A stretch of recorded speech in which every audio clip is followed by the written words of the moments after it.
এখন শুধুমাত্র পয়লা বৈশাখে নয়, বাংলার ঐতিহ্যবাহী মেলাগুলো যেন উৎসবের রং ছড়িয়ে পড়ে সারা বছরই।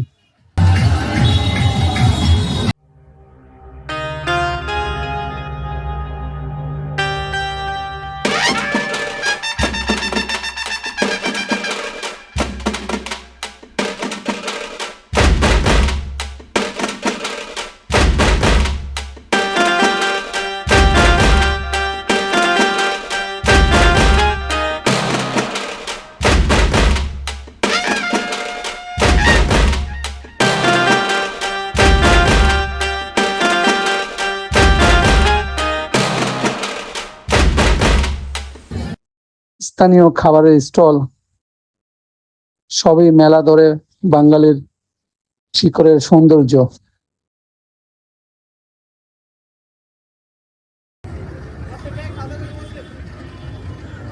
লোকসঙ্গীত, পুতুল নাচ আর হস্তশিল্পের সমারোহে ভরপুর এই মেলাগুলো শুধু বিনোদন নয়, আমাদের সাংস্কৃতিক উত্তরাধিকারের জীবন্ত প্রদর্শনী।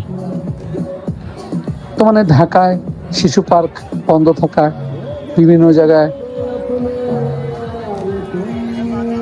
মেলা বসছে, এটা বাচ্চাদের জন্য আসলে খুবই ভালো।